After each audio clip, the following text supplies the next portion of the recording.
How could my ex do this to me? And where the hell do I go now?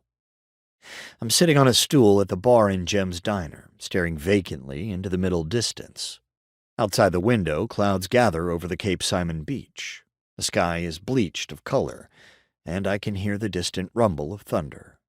A storm is coming. It's normal for the hot Georgia afternoon to turn into sideways rain for a few hours. I'm sitting all the way at the end of the counter on a sparkly pink stool that has been in place since the Reagan administration. My dark wool suit jacket is thrown over the seat beside me, looking to all the world like a crumpled, discarded napkin. I absent-mindedly trace the rim of my coffee cup. My thoughts are on my wedding, or rather, on the event this morning that would have been my wedding if my fiancée, Holly, hadn't up and disappeared. She'd left me standing at the altar with 300 of our closest friends and family looking to me for answers. She'd also left our son Charlie without a word of goodbye. What kind of mom does that? A narcissist who was only with me for the money. That's who. That's the only answer I can come up with. But there are no answers to be had today. I shove my hand through my dark hair and shift my coffee mug around. Hey there. I look up, blinking at the voice.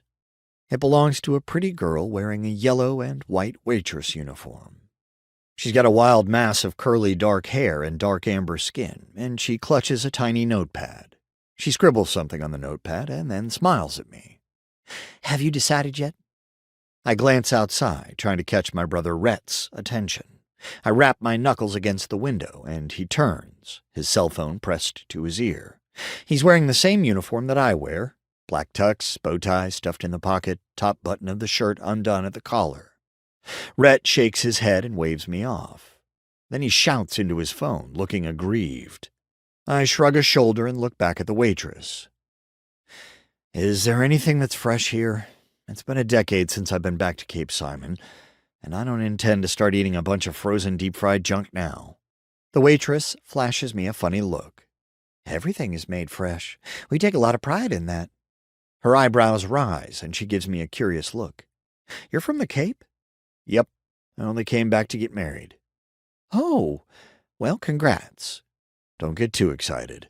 The actual ceremony never took place, I tell her with a heavy dose of sardonic humor, as if I didn't just get stood up in front of hundreds of friends, family, and strangers. The bride took off faster than a rabbit down a rain shaft.